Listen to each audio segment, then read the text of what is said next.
পায়রা নদীর পাড়ে থেকে এখন আপনাদের দেখাচ্ছি যে আসলে নদীর কি অবস্থা। আসলে স্বাভাবিক জোয়ারের চাইতে এখানে প্রায় 6 থেকে 7 ফুট পর্যন্ত পানি আসলে উচ্চতা বৃদ্ধি পেয়েছে। এখানে জলোচ্ছ্বাসের শঙ্কা করা হচ্ছে। আসলে এখন স্থানীয়রা বলছে যে আসলে যে দিনের তুলনায় রাত্রে 10টার দিকে যে জোয়ার আসবে সেটাতে আসলে পানির পরিমাণ আরও বেশি হতে পারে এবং নিম্নাঞ্চল প্লাবিত হওয়ার একটা শঙ্কা রয়েছে। তারা স্থানীয় জনগণের সাথে কথা বলে জানা যায় যে তারা অত্যন্ত ভীত সন্ত্রস্ত।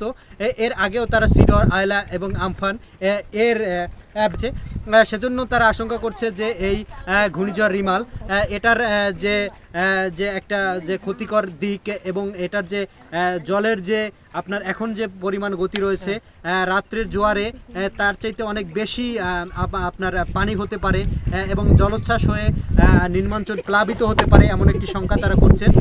এবং স্থানীয় লোকদের সাথে কথা বলে আরও জানা যায় যে আসলে তারা পায়রা নদী আসলেই একটি বড় নদী এবং এটি যে কোনো সময় ভয়ঙ্কর রূপ ধারণ করতে পারে।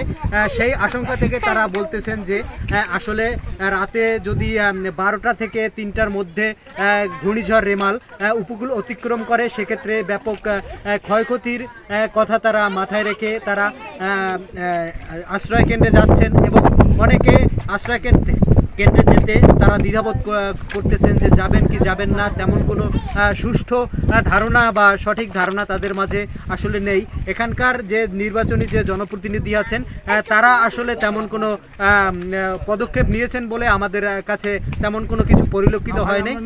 ঠিক আছে, কিন্তু রেড ক্রিসেন্টসের যে স্বেচ্ছাসেবকরা আছেন তারা আসলে তারা মাইকিং করেছেন এবং জনগণের যে সচেতনতামূলক কাজ সেটা তারা সম্পন্ন করেছেন এবং তারা এখনও মাঠে আছেন এবং মানুষকে বোঝাচ্ছেন যে আসলে ঘূর্ণিঝড় কতটা ভয়াবহ হতে পারে এবং এই ঘূর্ণিঝড় যে রিমাল এটার সর্বোচ্চ গতিবেগ ঘন্টায় 130 কিলোমিটার বেগ পর্যন্ত হতে পারে। তাই সকলকে তারা সচেতন করে যাচ্ছেন। আমরা আরও কথা বলবো স্থানীয় ঘূর্ণিঝড় রিমাল আসবে এবং 10 নম্বর মহাবিপদ সংকেত যে দেওয়া হয়েছে সে সম্পর্কে কি আপনারা জানেন? আপনারা শুনছেন। আপনারা যে এখনো যে আপনাদের এই যে একেবারে পায়রা নদীর কিনারে আপনারা বসবাস করতেছেন, এখানে যে আজকে দুপুরেও তো মনে হয় জোয়ারে ব্যাপক পানি হয়েছে। হ্যাঁ, তো ঘূর্ণিঝড় রেমাল আপনার 12টা থেকে 3টার মধ্যে আসলে উপকূল অতিক্রম করবে। তো আপনারা কি সাইক্লোন সেন্টারে যাবেন বা যাবেন না, মানে আপনাদের যে গবাদি পশু আছে এদেরকেও তো একটু আশ্রয় রাখতে হবে, তেমন কি পরিকল্পনা আপনারা নিয়েছেন? আমরা তো নিয়েছি যে দেখতে আল্লাহ কি করে আমরা স্থান মতো না ভাব এখন যদি বেশি বেতাল দিয়ে তো স্থান উঠে যাওয়া লাগবে সাইকেলের সাথে দিনের বেলা একটু দেখি আপনারা কি বলেছে, আপনারা কি পদক্ষেপ নিয়েছেন বা আপনারা কেমন প্রচারণা চালাচ্ছেন সে বিষয়ে যদি একটু বলতেন। আমরা বাড়িতেও গেছি, যাই তাদেরকে বুঝাইছি যে যারা বৃদ্ধ আছে তাদেরকে আশ্রয় কেন্দ্রে নেওয়ার জন্য, আর আমরাও তাদেরকে কিছু বাচ্চা যারা বৃদ্ধ তাদেরকে আমরা রাস্তায় উঠাইয়া আস্তে আস্তে আবাসনের দিকে নিয়ে গেছি, আশ্রয় কেন্দ্রের দিকে। এবং যাদের নৌকা জাল গেরিবাতের বাইরা তাদেরকে আরো আমরা যারা কিনারে আইনা বান দিয়ে রাখছি, কিন্তু বিরুদ্ধ আছে তারা জাল উঠাইতে পারে না। এইবার এইগুলো করছি, এই যে কালভারটা এখন কালভার দিয়ে পানি উঠছে, এখন আমরা পানি হারিয়ে গেছে, এখন এইগুলো আমরা আবার এই যে সিপিপির লোকেরাই ওইদের বান দিয়ে আটকাই দিতেছি। রাত্রে পানি হবে যদি তোলাই যায় তখন এইসব লোক অনেক কষ্টে থাকবে বা ঘর বাড়ি তোলা দিবে। আজকে অনেক লোক রাঁধতে পারে না, যারা একটু ভালো একটু মোটামুটি যাদের বাড়ি একটু সচেতন উৎসব তাদের বাড়ি খেয়েছে। এইভাবে আমরা করতেছি এবং আমরা প্রচার চালাইতেছি। কেমন ক্ষয়ক্ষতি হইতে পারে? আমাদের ক্ষয়ক্ষতি কি, আমরা তো যদি একটু পানি হয়, এই যে আজকে যেটু পানি হয়েছে এতে অনেক ঘরে রাঁধতে পারে না ভাই। আর যদি একটু পানি হয় তাহলে এখানে ক্ষয়ক্ষতি তো নৌকা জল তো কেউই থাকবে না এবং ঘর বাড়ি একটা ঠাস করে বেঁচে যাবে, মানে পানি লাগা আস্তে শুয়ে পড়ে যায়। নদীর বাইরে তো রাস্তায় বড় বেরিবাদ নাই, নদীর একবারে কাছে আর কি, ব্যাপক ক্ষতি। আমাদের মতো এরকম ক্ষতি। আর আমাদের এই জেলেপাড়ার একজনের যে বাইরের 1 টাকা জমি নাই, এই উপরে নির্ভর। নদীতে আজকে জালবাই দেখতে না। কথা বলছিলাম 1 নং গুলিশাখালী ইউনিয়নের জেলেপাড়ার লোকদের সাথে।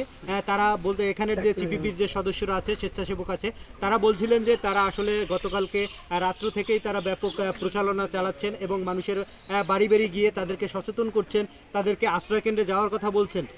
তো এমনই বলছিলেন তারা, এবং যে পায়রা নদী আসলে কতটা ভয়ঙ্কর হতে পারে সেটা আসলে যারা জেলে আছে বা এখানকার স্থানীয় যারা আছে তারা ছাড়া অন্য কেউ আসলে তেমনভাবে বলতে পারবে না। এবং আমরা তাদের সাথেই কথা বলেছি, তাদের সাথে কথা বলে আমরা জানতে পেরেছি যে আসলে আজকে যে দুপুরের সময় যে পানি হয়েছে সেটাই স্বাভাবিক জোয়ারের চাইতে আসলে 5 থেকে 6 ফুট উচ্চতার বেশি পানি হয়েছে হবে। তো দর্শক, আপনারা দেখতে পাচ্ছেন যে আসলে আমরা আছি এখন পায়রা নদীর তীরে। পায়রা নদীতে আসলে প্রচণ্ড যে বাতাস রয়েছে, বাতাস আছে এবং তার সাথে পানির উচ্চতাও কিন্তু অনেকাংশে বৃদ্ধি পেয়েছে। তো আমরা সর্বশেষ খবর জানার জন্য এবং সর্বশেষ যে সংবাদ, ঘূর্ণিঝড় হোক বা অন্য কোনো যে কোনো পর্যায়ের সংবাদ হোক পেতে আমাদের সঙ্গেই সংযুক্ত